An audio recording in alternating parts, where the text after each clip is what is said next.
నెల్లూరు జిల్లా వైద్యాధికారులు కీలక నిర్ణయం తీసుకున్నారు. కోవిడ్ తరహాలో జికా వైరస్ నియంత్రణకు ముందస్తు జాగ్రత్త చర్యలు చేపట్టారు. జికా వైరస్ బాధితుల కోసం నగరంలోని జీజీహెచ్లో 5 పడకలతో కూడిన ప్రత్యేక వార్డును ఏర్పాటు చేశారు.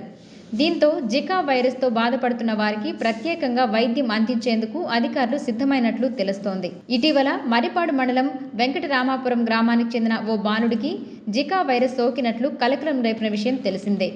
దీంతో వైద్య ఆరోగ్య శాఖ అధికారులు అప్రమత్తమై వెంకటరామాపురంలో పర్యటించారు. జికా వైరస్ సోకిన బాధితుడికి ప్రస్తుతం చెన్నైలో వైద్యం అందిస్తున్నారు. వైరస్ బారి నుంచి ప్రస్తుతం బాలుడు కోలుకుంటుండగా మరోవైపు జిల్లాలో వైరస్ నియంత్రణకు అధికారులు చర్యలు చేపట్టారు. ఇందులో భాగంగా జీజీహెచ్లోని పల్మనాలజీ డిపార్ట్మెంట్లో 5 పడకలతో కూడిన ప్రత్యేక వార్డును జికా వైరస్ బాధితుల కోసం సిద్ధం చేశారు. ముందస్తు చర్యలలో భాగంగా ఈ వార్డుని ఏర్పాటు చేసినట్లు అధికారులు చెప్తున్నారు. జికా వైరస్ సోకినట్లు అనుమానాలు ఉంటే వెంటనే జీజీహెచ్కి వచ్చి వైద్య పరీక్షలు చేయించుకోవాలని వైద్యులు సూచించారు.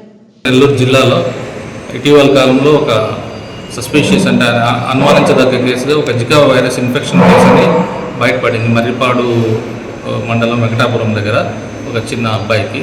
దాని గురించి ఎంక్వైరీ జరిగింది. దాని గురించి రిపోర్ట్స్ కల్చర్ అంటే రక్త నమూనాలు సేకరించి వాటికి పరిశీలనకు పంపించడం జరిగింది. ఈ నేపథ్యంలో గవర్నమెంట్ సర్వజన వైద్యశాల నెల్లూరులో కూడా ముందు జాగ్రత్త చర్యగా ఒకవేళ ఇట్లాంటి Zika virus infection positivity cases అక్కడికి ఏమైనా నిర్ధారణ అయితే టెర్షరీ కేర్ కింద ఇక్కడికి రావడం జరిగే అవకాశం ఉంటుంది. కాబట్టి ముందు జాగ్రత్త చర్యగా ఇక్కడ ఒక జికా వైరస్ సంబంధించిన ఐసోలేషన్ వార్డ్ అంటే ఇది it's not an isolation ward. Zika virus సంబంధించి ఇన్ఫెక్షన్ ఏదైనా పాజిటివిటీ వస్తే దాన్ని కేర్ఫుల్గా జాగ్రత్తగా డీల్ చేయడానికి ఒక టెంపరీగా ఒక యూనిట్ ఏర్పాటు చేయడం జరిగింది. వాటికి సంబంధించి ఆక్సిజన్ సప్లై ఉండడం కానీ, వెంటిలేటర్స్ కానీ, తగిన మందులు అంటే సిమ్టమాటిక్ మేనేజ్మెంట్ అయినా కూడా లక్షణాన్ని బట్టి చికిత్స అనే విధానంలో కూడా దీన్ని ట్రీట్మెంట్ ఇవ్వడానికి ఇక్కడ ఏర్పాట్లు చేయడం జరిగింది. అలాగే దీనికోసం అవసరమైతే నర్సింగ్ సిబ్బందిని కూడా అదనంగా ఇవ్వడానికి ప్లాన్ చేయడం జరిగింది. అలాగే దీని వ్యాధి నిర్ధారణకు ఫాలోఅప్కు సంబంధించి మైక్రోబయాలజీ డిపార్ట్మెంట్కు ఇన్స్ట్రక్షన్స్ ఇవ్వడం జరిగింది. దాంట్లో భాగంగా రక్తం సేకరించి నమూనాలు సస్పిషియస్ కేసు ఏదైనా వస్తే దాంట్లో పీసీఆర్ అంటారు, ఆ టెస్ట్ను పంపించడానికి చెన్నై కానీ లేదా national institute of virology Pune కానీ పంపించడం జరుగుతుంది.